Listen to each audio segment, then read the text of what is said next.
Earthlings, how you doing? Welcome to the show today. Hope all is well in your world.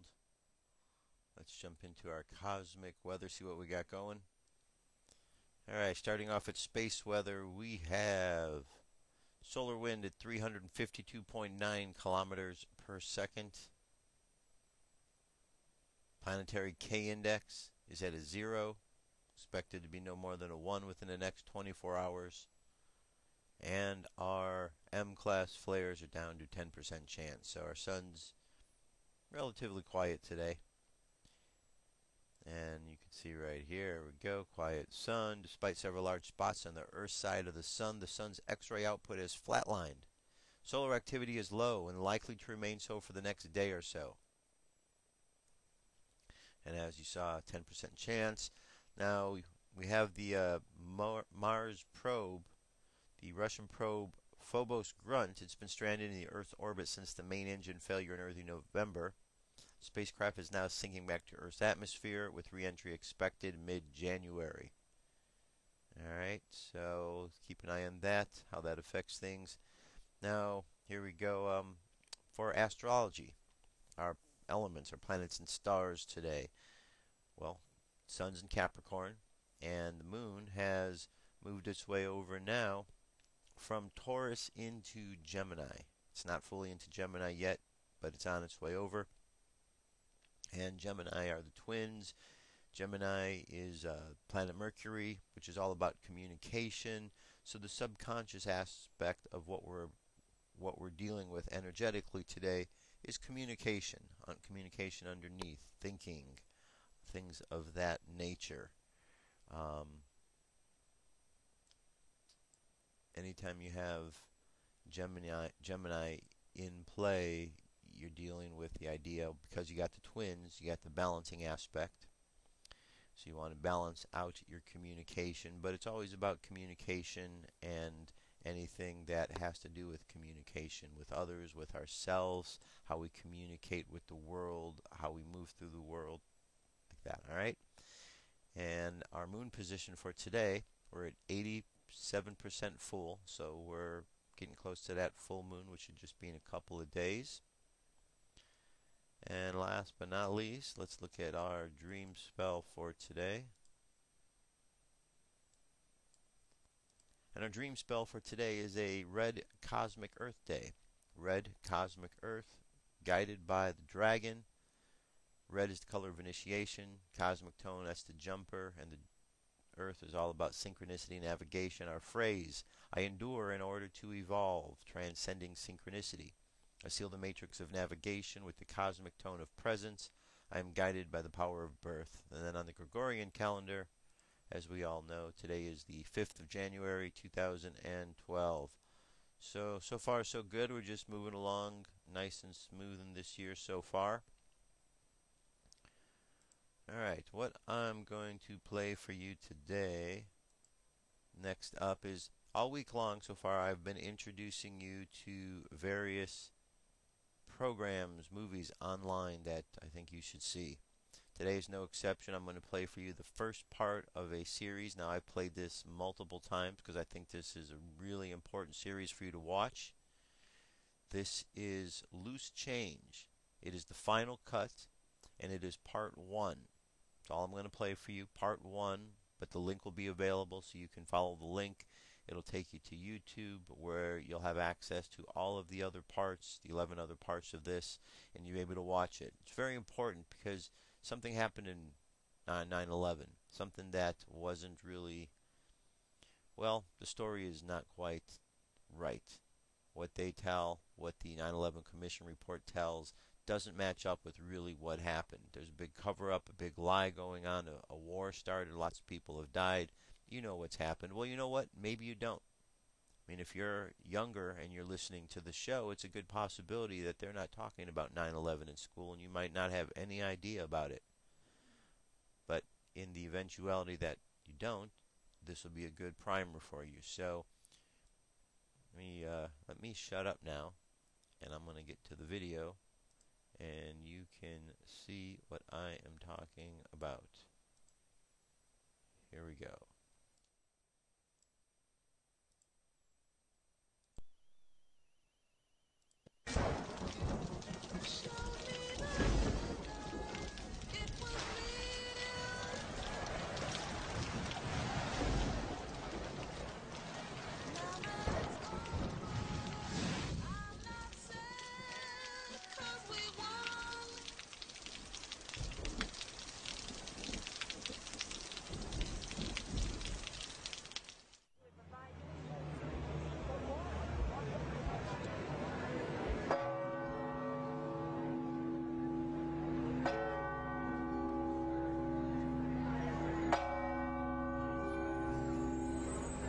On September 11th, 2006, thousands from all over the world gathered in New York City, New York. They wore black shirts, reading Investigate 9/11, and held banners that read, "Ask questions, demand answers." This day marked the 5th anniversary of the terrorist attacks of September 11th, 2001. Although the 9/11 Commission report had been published over 2 years prior, many Americans and citizens worldwide remained convinced that the truth was being withheld from the public.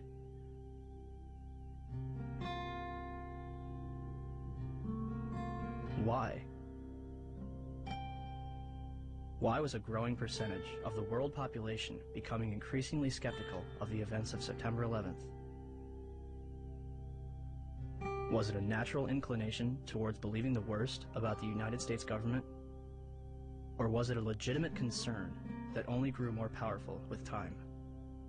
The 9/11 Truth Movement includes academics, engineers, physicists, firefighters, intelligence officials, and some of the very people whose lives have been shattered since September 11th. Were they all delirious? You should not be here. No, you better all know. We're honoring the fallen heroes from 9/11. That's all right. No, you're not. No, you are not. I feel so uncomfortable. I'm sorry. That next year, I'm not coming here. Or were they a concerned group of individuals taking the necessary steps to prevent the United States from slipping into its darkest era yet? Was September 11th a surprise attack on America by 19 Islamic terrorists? Or something else entirely?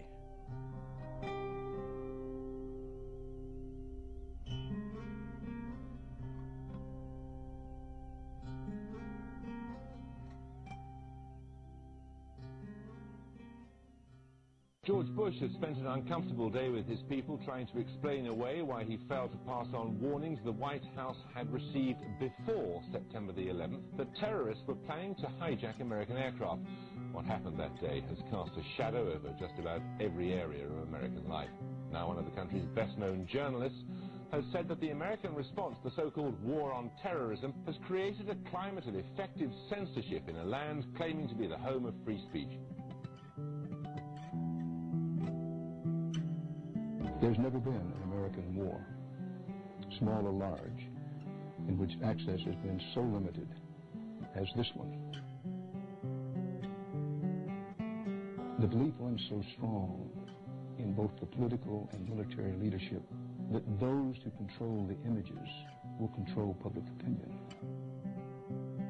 Does it suggest that there was somebody on the inside? He kind of compared it to the Godfather story, you know, where the gun was placed in the men's room.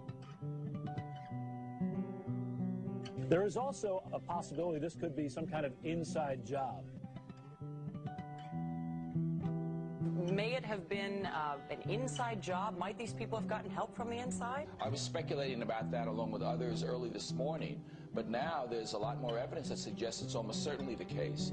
It's an obscene comparison. I'm not sure I like it. But, there was a time in South Africa that people would put flaming tires around people's necks if they dissented.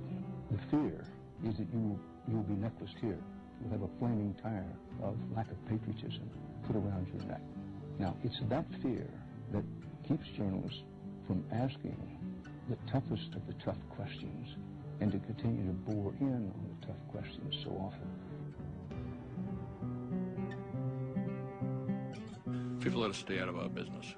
A country that hides something is a country that is afraid of getting caught. And in particular, this Bush administration, who is as tight with Saudi Arabia as you can get. I know the right question, but you know what? This is not exactly the right time to ask it. The President's father used to stay with the bin Laden family when he would go to Saudi Arabia. It starts with a feeling of patriotism within oneself. In the past, though, the FBI has sometimes made problems worse by ignoring or denying them. FBI management intentionally and repeatedly thwarted and obstructed my attempts to launch a more comprehensive investigation to identify and to neutralize terrorists. They realize what an entertainment-oriented society ours has become. To the families and victims, of September 11th. On behalf of John Vincent, Barry Carmody, and myself, we're sorry. And, I want to say quietly, but as forcefully as I can, that I hope this doesn't go any further. It's gone too far already. I am appalled by it.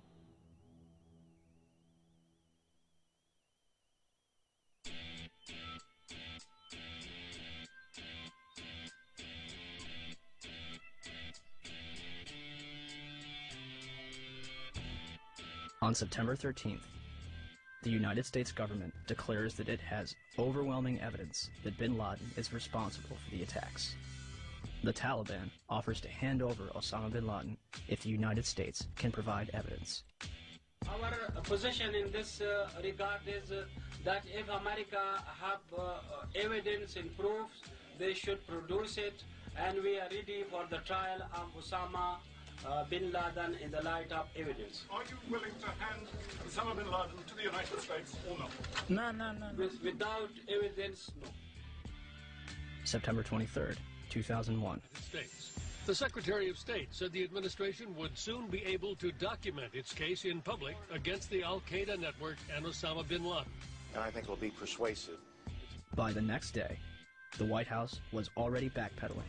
But is there any plan to present public evidence so that, the average citizen, not just Americans, but people all over the world, can understand the case against Well, I think as Secretary Powell said, there's hope to do that and to do so in a timely fashion over some course of time.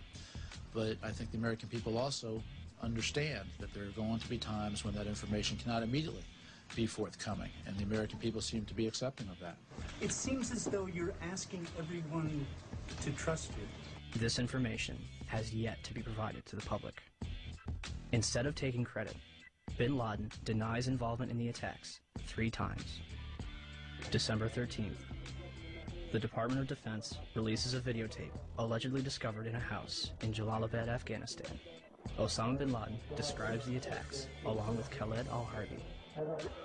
American mainstream media and even President Bush would portray this videotape as absolute proof of his guilt.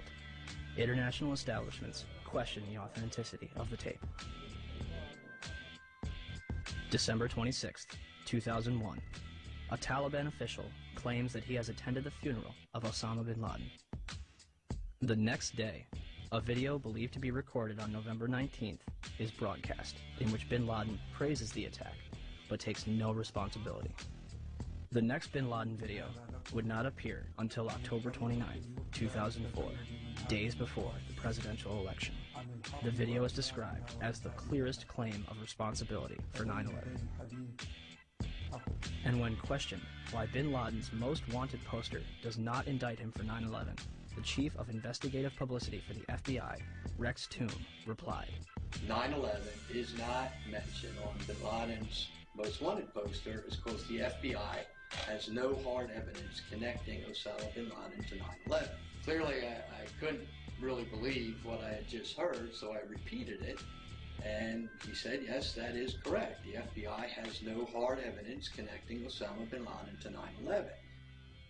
What evidence do they have? 2 bags belonging to Muhammad Atta checked in at Portland Airport but failed to make Flight 11 at Boston, containing a 757 video tour and flight manual, an Arab-English dictionary, a handheld flight computer, a Quran, and his will. Why would Atta take his will onto a plane that would be destroyed in a fiery inferno?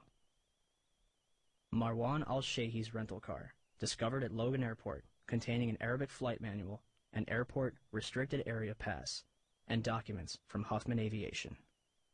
Nawaf al-Hazmi's rental car, discovered at Dulles Airport, containing Muhammad Atta's instructions, a check for a flight school in Phoenix, 4 drawings of a 757 cockpit, a knife, and maps of Washington and New York.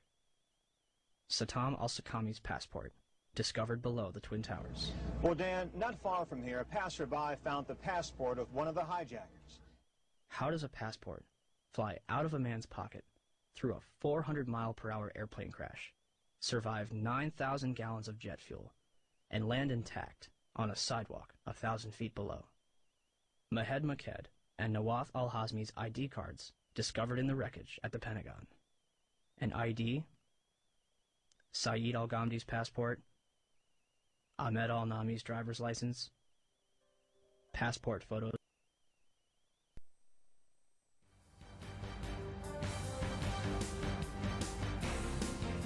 This is the UFO News with Joshua Poet.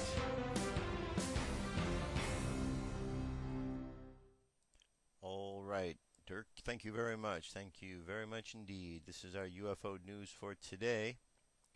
Our first story takes us, it comes to Scott Waring Blogspot.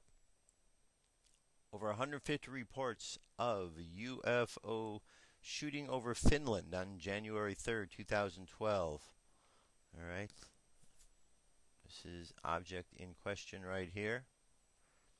Tuesday evening above Finland showed a significant fireball. Impressive, bright phenomena lasted for over 10 seconds. Orsian were reported as soon as the ball came to a lot of sightings from all over South Finnish. Over 155 reported sightings of the same fireball have been reported. Let's take a look at this right here. Alright. There you see the fireball making its way, getting brighter as it goes. What is that fireball? It's not coming down, but going up. Alright. Next we have UFO over Council Bluffs, Iowa neighborhood. We got photographs. There's one right there. You got the other one right there. This is one of those UFOs that's kind of bendable. Moves around, kind of worm-like.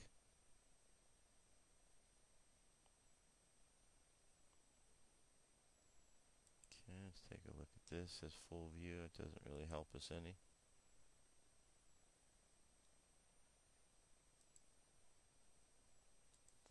Alright, it goes on to say here, I looked out my window and I saw a red, blue, yellow, and green light, but it was really very far away. At first glance, I thought it was a helicopter or airplane, but when I looked out the window a few minutes later, it was still there. I focused on the lights for a few minutes, trying to see if it was a helicopter. I couldn't tell, so I got my telescope and tried viewing it. I noticed it looked like it was spinning in one spot, so I grabbed my camera and went outside to take some pictures. The light did look like an object, but was not circular. But since it was spinning, it looked like a circle. When I snapped the pictures, a bunch of lights formed around as if it was more than one object, leaving a trail of lights all over. So I believe this was a UFO sighting.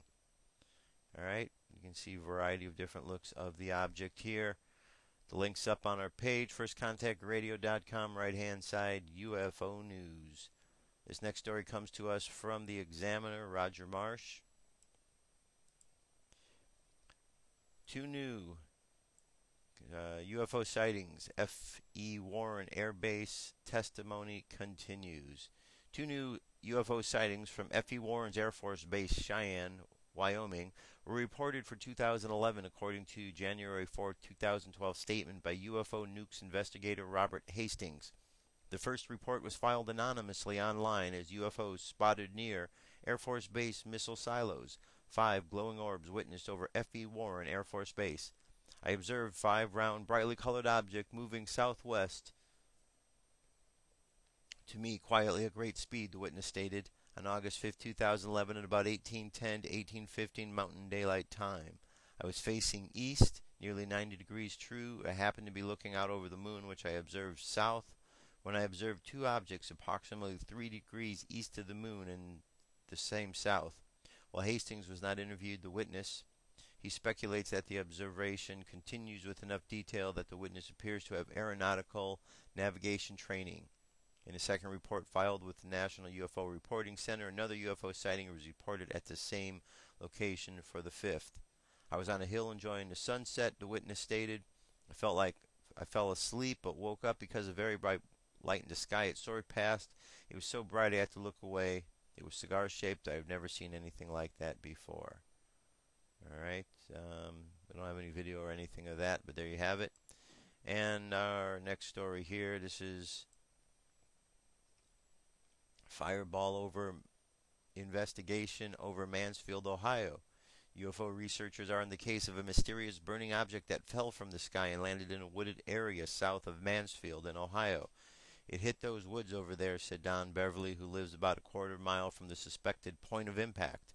Don Beverly said he saw the glow from the unidentified flying object, or in this case, an identified falling object, once it hit the ground late November. You know, you see what you see.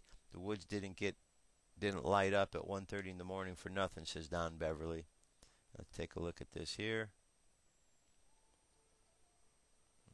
Okay.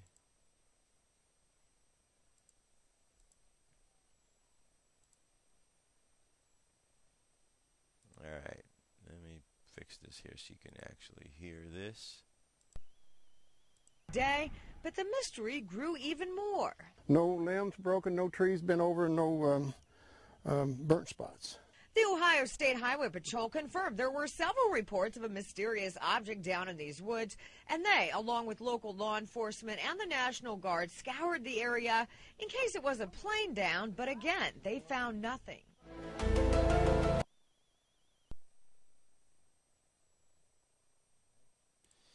Now, our next story comes to us from UFO filmed over in North Carolina. This was on January 4th, 2012. Witness reports quick video footage of not so uncommon weird shift in the skies above southeastern North Carolina. During the last 10 seconds of the video, you will see what has become the infamous triangle UFO. Nothing new around here, though. Okay. So, let's look at this. There, we got the single light up there. We're going to jump across where we see the triangular pattern he's saying in the last 10 seconds.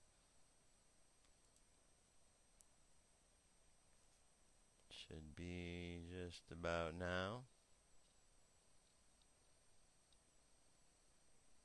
Alright, there we go. There's a bit more of a triangle right there. Alright, there you go.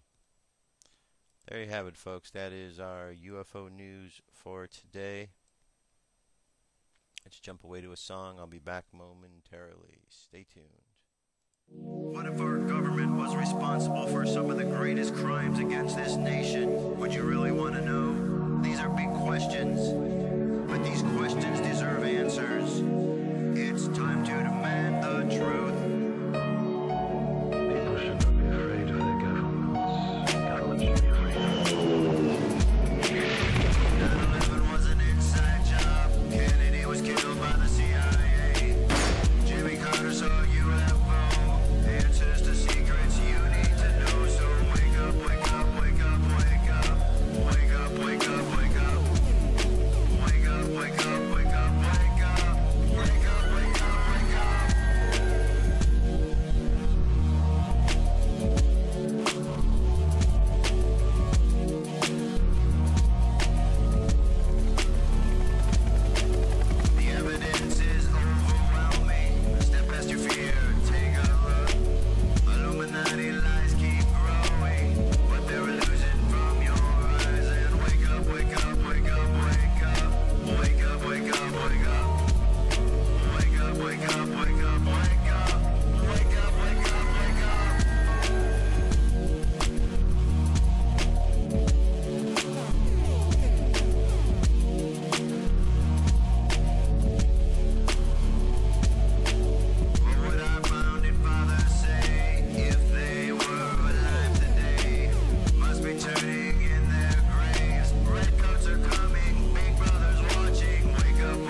up, wake up, wake up, wake up. Wake up, wake up, wake up.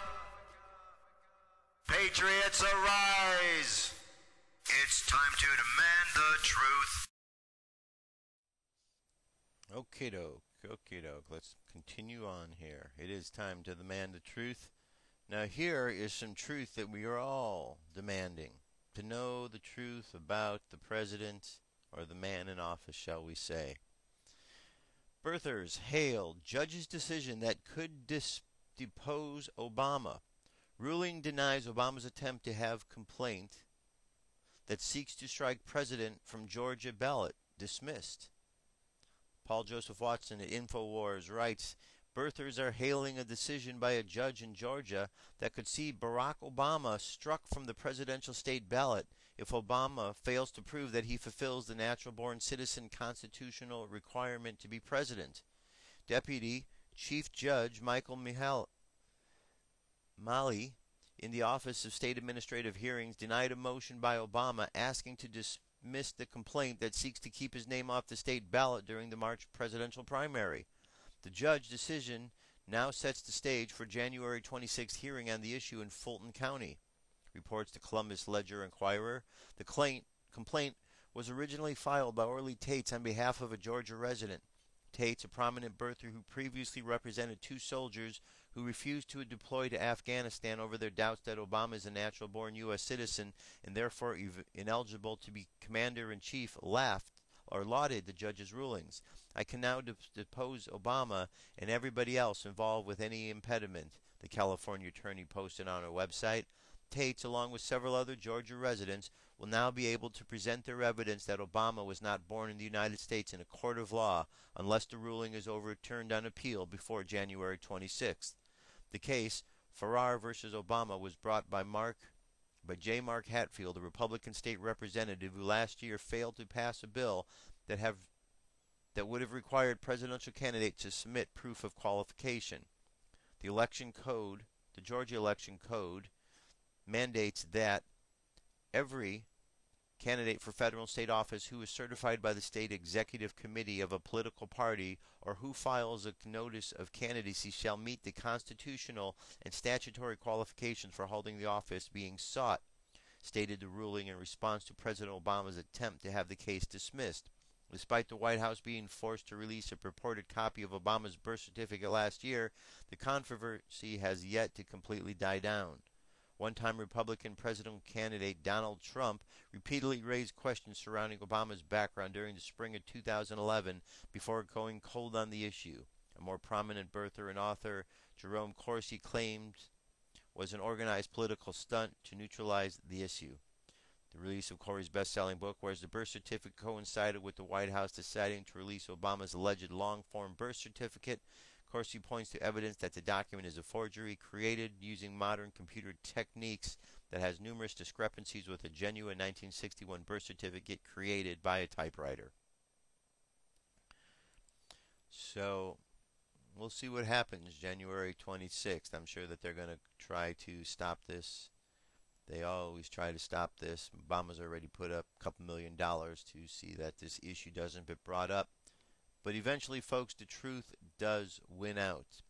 We just need to keep hammering away, and eventually the truth will come out. Now, on to Ron Paul. So, the caucuses, there's a lot of debate and talk going on right now about voter fraud that potentially may have occurred in Iowa. Now, that's a sad thing to hear, that we're still dealing with this issue, but we are still dealing with this issue. And when you look up voter fraud and you do a little research, you see that this isn't the first time that Iowa has been accused of such kind of activities. And that's a shame, because it seems that the more that we allow ourselves to be influenced to do things in a corrupt manner, the more the system becomes corrupt. But apparently there's talk out there. Well, first of all, they had the secret ballot, and this was, or the secret count of the votes. Now, this was determined before the caucuses even began. Turns out that the secret location was in Illinois, not even in the state of Iowa. So they went out of their state to count the ballots. Now, there was also another discrepancy in that there appears to have been an open ID situation where you didn't need to show your identification. Therefore, you could come from across the border, vote, and nobody would really know because of the process that they had in place. Then there was the paper votes that people were counting, and then there's the stories of votes actually being taken out of a location in a car or van, driven somewhere else. What happened in the van on the way over is anybody's guess. And, you know, these are enough stories in and of themselves. We'll see how it all plays out, but maybe it's not really all that important because what happened, maybe, you know, maybe the president doesn't really go through Iowa. Maybe it's not that big of a deal. But it's something to watch for, and people are paying attention now, and to see something like this in the first one, it's going to be dealt with, so we're not going to have this kind of situation as it goes along because there's going to be better eyes on the situation as it goes forward. Now, our next story here is New Hampshire. This comes to us from Steve Watson at InfoWars. New Hampshire press endorses Ron Paul for president. Ahead of the New Hampshire primary next week, 3 of the state's newspapers have endorsed Ron Paul for president. The Little Courier, Berlin Reporter, and Coos County Democrat all announced today their support for Paul, citing Paul's consistency and legitimacy on major issues. Former Massachusetts Governor Mitt Romney has been in the lead for months, wrote the editors, but voters still seem desperate for an alternative.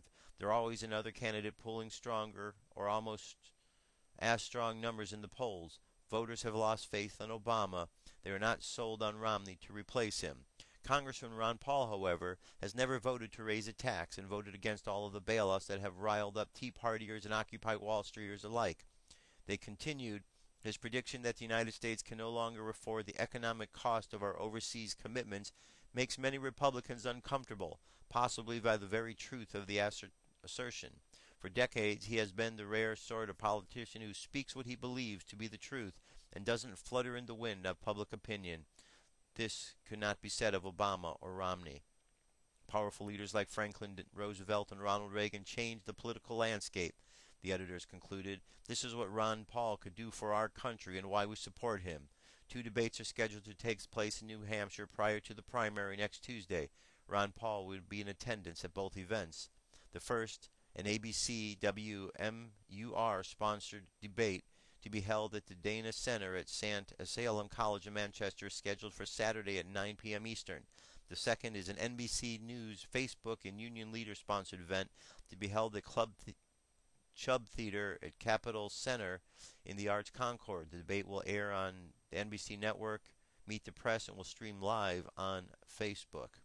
So there you have it, a couple things coming up. Good news for Ron Paul coming out of New Hampshire ahead of the big vote next week. So, all right, moving right along. All right, this is got 2 more stories here with Ron Paul. First one is Ron Paul's plan for victory. He was on Freedom Watch the other day.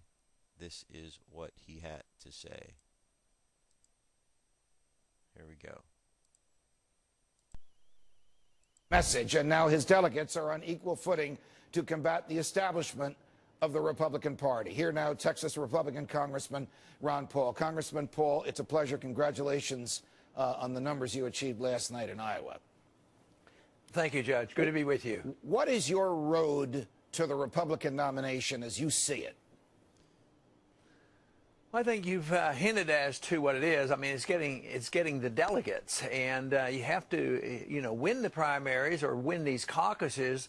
But there are some that are going to be more difficult than others. Some states are very, very big, and then you're talking about hundreds of millions of dollars, which we won't have, although we have a very strong donor base, but they are small donors, so we have to depend on that. So it is going to the smaller states and looking at the caucus states and do our very best in all the states possible. But I think we got the boost that we needed, and we're feeling good about where we're going from there. What can you do to remind Republican voters that you are the only game changer, that all the other Republican candidates agree on, in one form or another, basically on the status quo as it is or as it was when George W. Bush was president?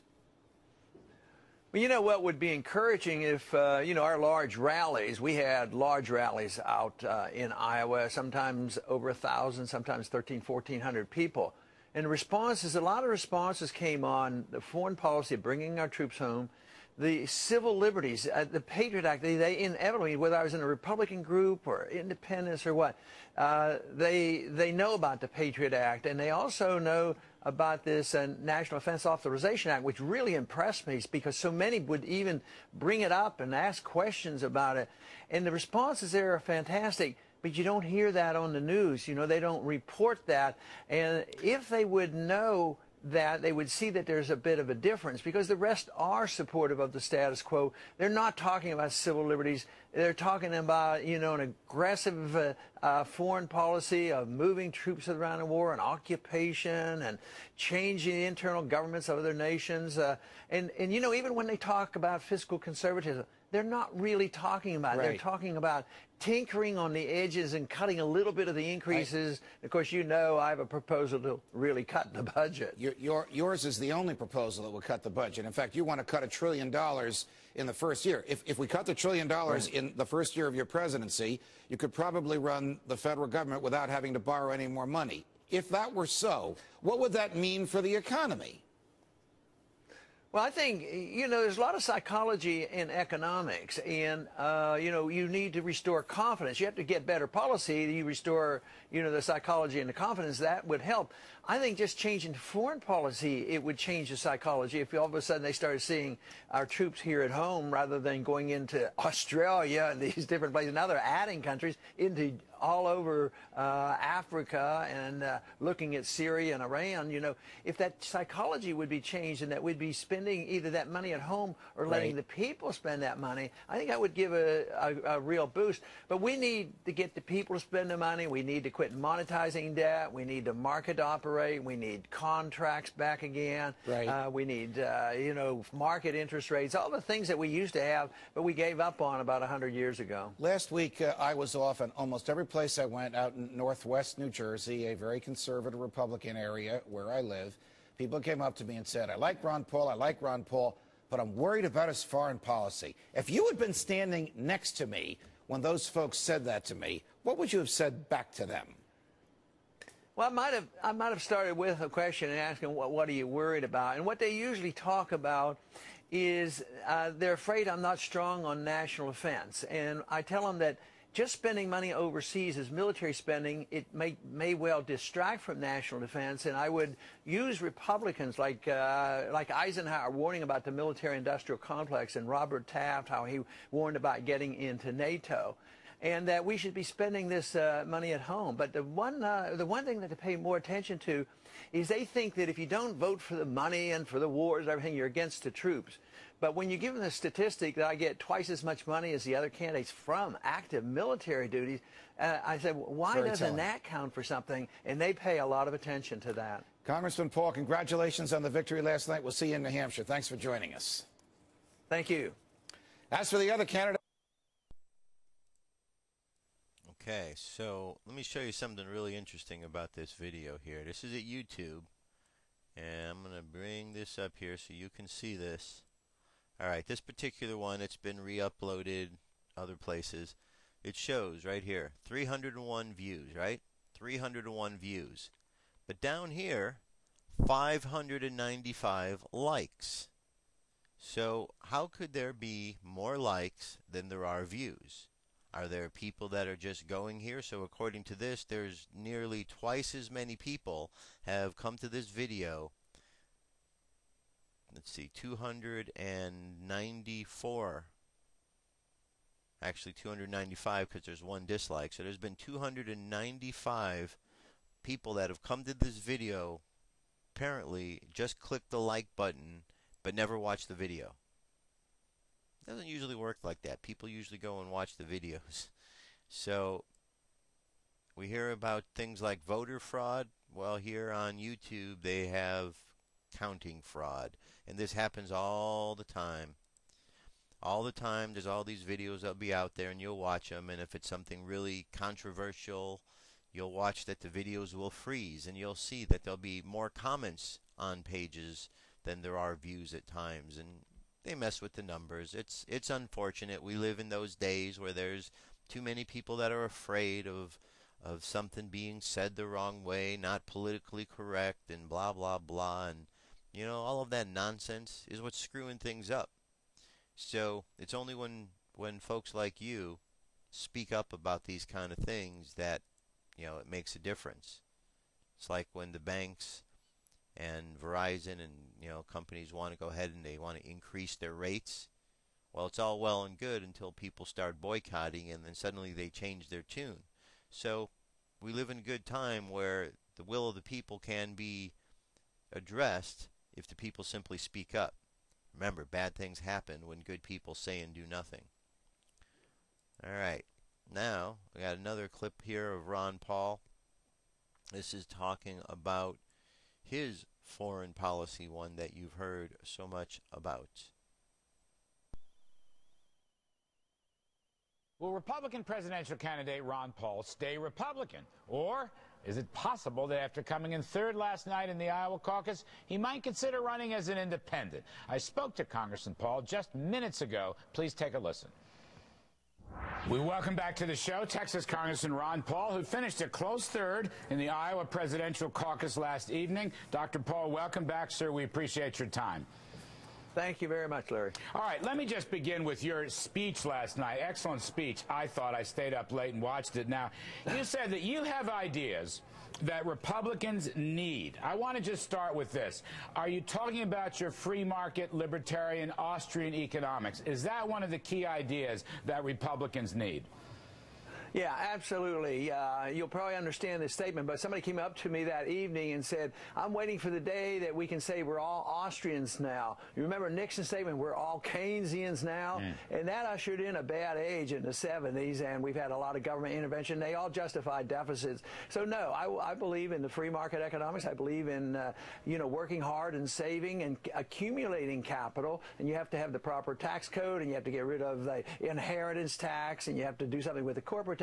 Then you can have capital building, but too often people don't quite see it that way. But you need the right environment if you want to get jobs. Do you think the other candidates, this is really where I'm angling on this, you've got the guys that finished ahead of you last night, Mitt Romney and Rick Santorum. In your judgment, in all honesty, do they understand the brand of free market economics that you are advocating? No, I would say they don't. I give Mitt a little bit of credit because he did work in the private sector. I think he's a little bit better, but you take a guy like Santorum or Gingrich, I mean, they've never had any practical experience, but none of them have really, I think, thought seriously about Mises and Hayek and Rothbard and Friedman. I think they think in terms of, patching up things and maintaining the status quo and don't rock the boat and you can't cut anything. That's what I get so disgusted with. So much misinformation about the effort to make these big cuts in Washington, and the super committee is supposed to cut $1.5 trillion over the next 10 years. And that's just a tinkering little bit of cut on the proposed increases. And I believe sincerely, if we're serious and the Republican Party is supposed to be the conservative fiscal policy, they should be willing to stand up and be counted and argue for some cuts, and they are not doing that. You won overwhelmingly on these entrance polls to the extent that one can use them accurately. You won overwhelmingly on federal spending and deficits. Now, I want to ask you, you also won overwhelmingly on independents. You got 44% of the independent vote. You got almost half of the youth vote, nearly 50% of age 17 to 29. Can you bring independents into the GOP? Can you bring the young voters into the GOP? Well, I think better than the rest, and I think people who will vilify my supporters, which they try to do at times, it doesn't make any sense. I thought the party was there, broad tent, big tent, bring people in, but aren't young people pretty important? They might not have ever made a commitment. So I get real energized when I go to the campus and talk about economic policy and talk about, gold standards and things like this, but they don't want to invite these people in, and then they use this as a negative negative. They say, oh, this Ron Paul's bringing in these strange people. They want to take over the party. Well, but what do we want to take it over with? Do we want to take it over with big government? Or we want to spend more money? No, they want to spend less money, and I talk a lot about self-reliance and getting the government out of the way, protecting our privacy, and protecting their right to spend their own money. And then there's a hesitation for Republican leaders to welcome people like that in. But I do have to admit, things are changing. I think we've made some inroads. 4 years ago it was much worse than now. Well, but I think we're getting a little bit of respect now that they should open their doors to these young people and the independents. Well, let me just ask, does this presuppose that you want to improve the Republican Party? Will you stay a Republican, sir? It's a big question. You're running strong. Will you go third party, or will you stay Republican? I have no intention of doing that. I mean, I think right now I'm doing so well, why would I even think about it? And they asked me this question, you know, the last go around. I kept saying the same thing. I have no plans to it, no intention to it. And I guess that's one teeny little bit of not, you know, signing an oath, you know, of saying, you know, I absolutely promise on and put my hand on the Bible. But I have no plans to do that. No, I think the place where I've operated in the Libertarian Party for 1 year. The laws are so biased against the third party movement that I have opted out. I was raised in a Republican family. I was elected 12 times to Congress as a Republican. And I think at least their rhetoric is better. I'm not convinced, you know, when they get in charge, you know, they end up passing prescription drug programs, doubling the size of the Department of Education, and you know, and they never hold up back on foreign aid. Was that Senator Santorum? Are you pinning Senator Santorum with that? Yeah, he's voted for all this stuff, and he can't. You know, technically he is not. He's a typical big government conservative Republican, and not really conservative. He's just a big government Republican, but he masquerades as one. But I don't think he really, like you said, the polling last night showed that people knew me to be the fiscal conservative, and they voted for him for other reasons. It was more the social issues. Just last one, sir. The note of discord between you and the GOP, or the major note. Last evening in your speech, you called yourself a Robert Taft Republican, I think was the right phrase, which, of course, was an isolationist Republican. Now, as you know, Romney and Santorum and Gingrich are slamming you, particularly on Iran and the nuclear threat and the terrorist threat that they pose. Can you reconcile your Bob Taft isolationism with their attacks on you? You're going to go into more debates coming up this week. How does that work, and how do you stay in the GOP with that? Well, I think it's rather easy intellectually. Emotionally, they have some problems because that's what the Republican Party used to talk about. But I don't use the word isolation. That turns people off. I want to be a non-interventionist. Matter of fact, you know I'm a free trader. I don't like sanctions. I don't want to put sanctions on anybody. Some people who criticize my foreign policy said I'm an isolationist. But they're the very first ones who want to put on tariffs and interfere with trade. I'm the one that's championed free trade with Cuba. Open up trading and travel to Cuba.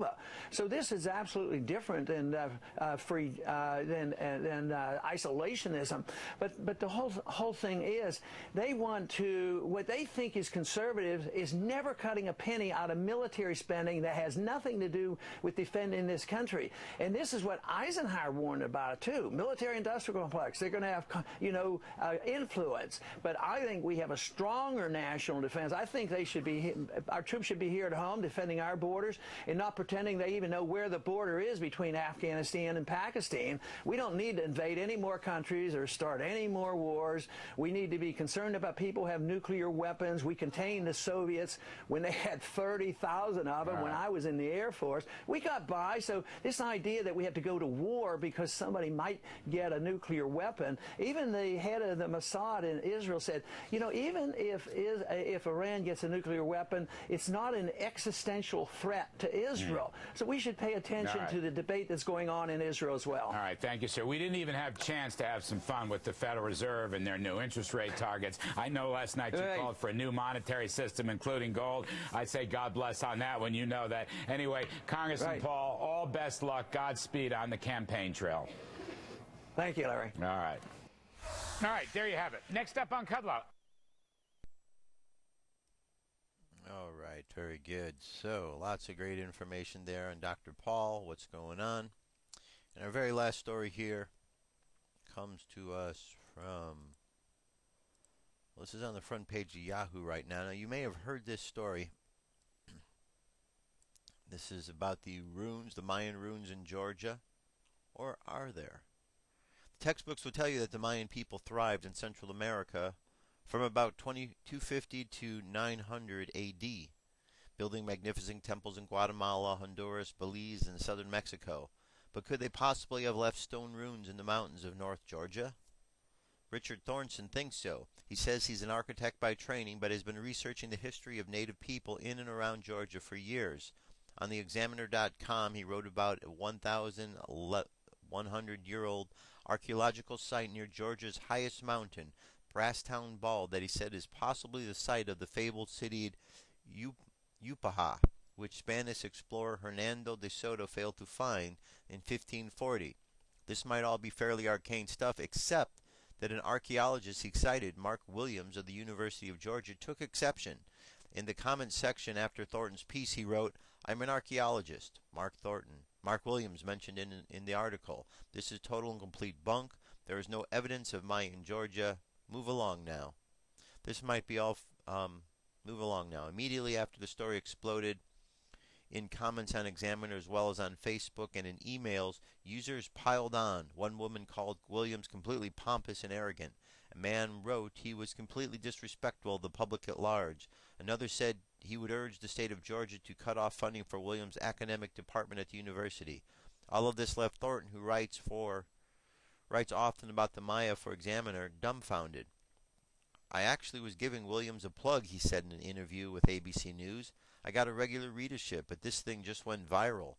Thornton said he's in Georgia Creek Indian by birth, volunteered that doing research about Mesoamerican culture in the U.S. has been a difficult way to make a living. For 9 months before the Examiner hired him, he said he was so poor he had to live out of a tent. He said he now makes money by writing online and lecturing. Some of his conclusions about the Maya connection to the southern U.S., he said, are based on the oral history, but there are place names in Georgia and North Carolina, he said, that are very similar to Mayan words. And the ruins of Brasstown Bald, he said, include mounds and irrigation terraces similar to those found in Mayan settlements in Central America.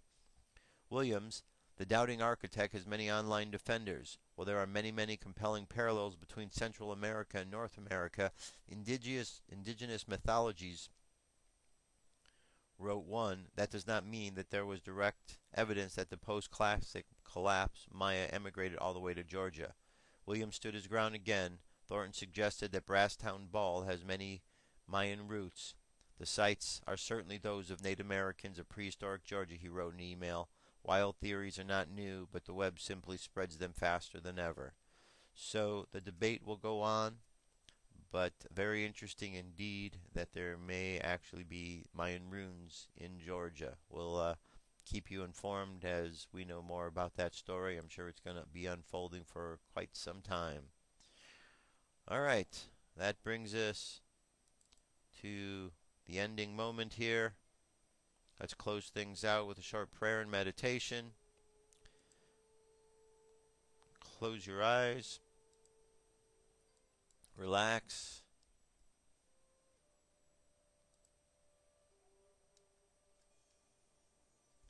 All right.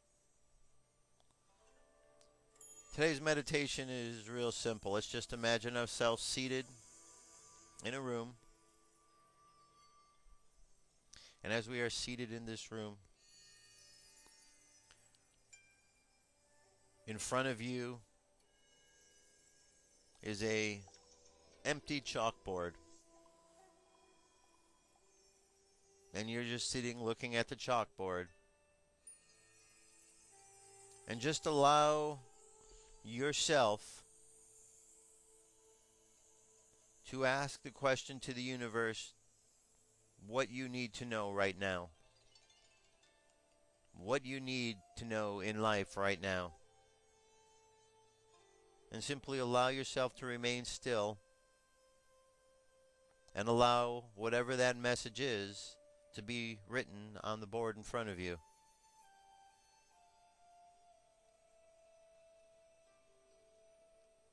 And as you see what is written on that board, read it, understand it as best as you can.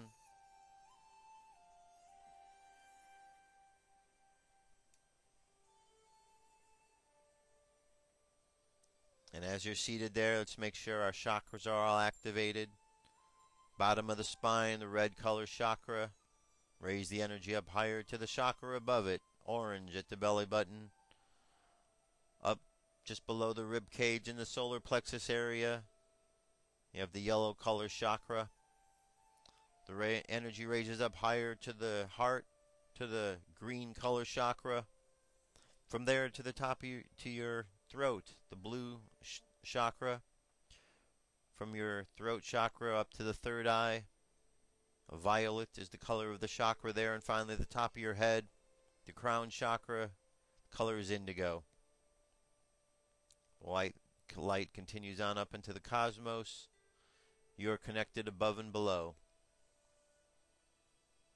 Take a moment to honor your connection to all that is, all that was, and all that ever shall be. Let's send a ray of love all around the planet, reaching out to each and every individual. And imagine feeling the love being sent to you from everyone around the planet. And let's just think good thoughts for the world. Let's wish everybody a good day as we're making our way through this first week of 2012. And as we think of good things for the world today, let's bring our energy and attention back to the present moment. We'll do so on the count of 3. 3, coming back to the present moment filled with confidence. 2, coming back to the present moment filled with faith. And 1, coming back to the present moment happy, healthy, and whole. Happy, healthy, and whole.